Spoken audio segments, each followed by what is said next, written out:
me today. Thanks for being on here with me today. I wanted to talk to you about your what to do if you think that you have endometriosis. What to do if you think that you have endometriosis. So I'm going to give you some action steps. But first, I want to tell you a little story. Can you imagine being 18 years old, working retail, and having so much bloating during your cycle that people remember 100 pounds? I'm 5'6". I was super tiny. People would ask me on a regular basis if I was pregnant. It was devastating to me as a young woman. And that was one of my endometriosis symptoms. And I didn't know it at the time. So I lived with endometriosis for 15 years before I got an accurate diagnosis and I got surgery. So if you have endometriosis, women that have endometriosis describe it as feeling like barbed wire wrapped around your reproductive organs and being pulled.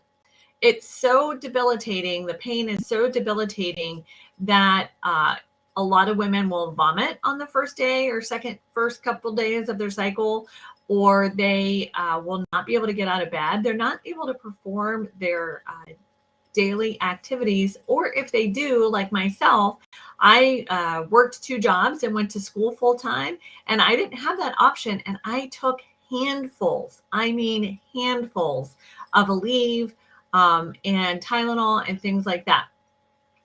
So that was just causing all kinds of other problems for me, which we'll talk about in a minute.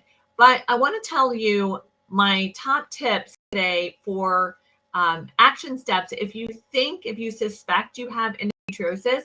And that's like a big key word, right? Because a lot of women like myself are just covering up the symptoms.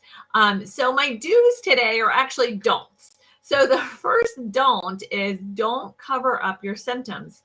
If you are having to manage your pain by taking handfuls of pain reliever and anti-inflammatories around the clock just to get by, that is not doing you any favors.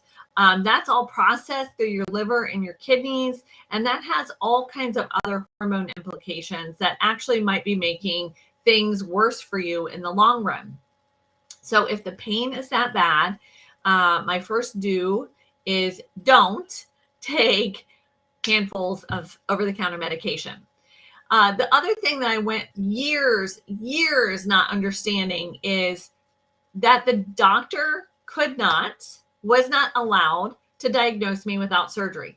They could only tell me that they suspected endometriosis. And it was very confusing to me for a long time until I realized they couldn't tell me. They weren't allowed to tell me whether or not I had endometriosis without a laparoscopic surgery.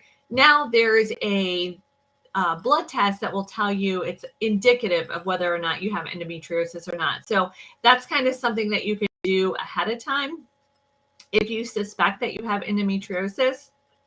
Excuse me. If you suspect you have endometriosis and you're afraid of the surgery, you can do the blood test first and see if it's indicative. Otherwise, you want to go ahead and schedule that laparoscopic surgery so that you know for sure whether or not you have it, because then, you can talk about excision surgery to remove it and that sort of thing.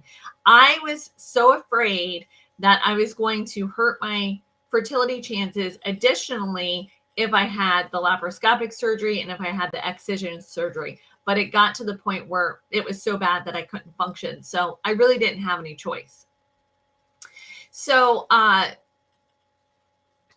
don't take handfuls of medicine. Don't wait for a diagnosis, and don't wait for your surgery. Okay, so go ahead and if you're having period pain that is so debilitating, get the laparoscopic surgery, because the end goal is overall health, and the outcome is pregnancy. You want a good quality of life while you're going through your infertility journey and things like that.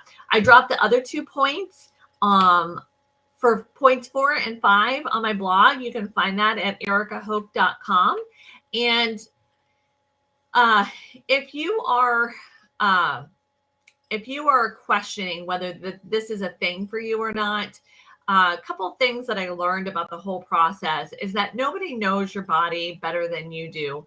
And the infertility journey is actually full of a lot of what ifs and risks. So I spent a lot of time questioning, is this the right thing to do, instead of taking action for years, thinking that I was going to be hurting my chances.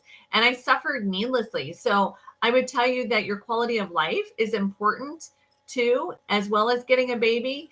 And in my case, I was able to have a very, very aggressive stage 4 excision surgery. And as you see, everything worked out for me. So talk to your doctor about that, and health and blessings to you guys. I will see you next time, and watch for that link in the comments for the blog. Bye-bye.